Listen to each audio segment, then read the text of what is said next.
Le matin, c'est pareil dans toutes les familles. On aime bien prendre notre temps et pourtant, c'est vite la panique quand on sait que les enfants ont moins de 3 ans, qu'ils ne sont pas autonomes, qu'il faut les préparer, qu'il faut se préparer. On passe vite une très mauvaise journée si on ne s'organise pas. Pour être zen dès le matin, la solution la plus efficace a été de tout préparer la veille. Je prépare les affaires des enfants, couches comprises, afin que tout se passe dans le calme. Je prépare la table du petit déjeuner la veille, ça nous permet déjà de profiter d'un bon petit déjeuner complet et adapté, mais surtout d'un bon moment en famille où on peut vraiment profiter dans le calme les uns des autres, et ça permet surtout au papa de passer du temps avec ses filles qu'il voit un peu moins que moi.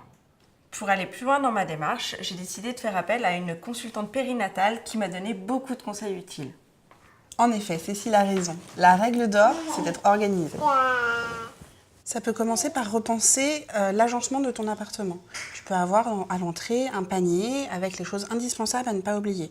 Un chapeau, une casquette, un bonnet, une écharpe. Tu peux aussi avoir un bol avec ta réserve de tétine, un vide-poche pour les clés. De cette façon, tu auras tout à portée de main pour ne rien oublier.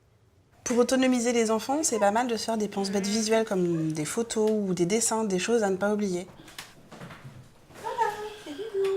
Ainsi, les enfants participent. On peut aussi mettre en place un son de ralliement. C'est assez simple, il suffit de choisir un morceau de musique avec les enfants, de le programmer sur son téléphone pour que la chanson retentisse 10 minutes avant de partir. C'est plus sympa qu'un minuteur et ça met tout le monde de bonne humeur.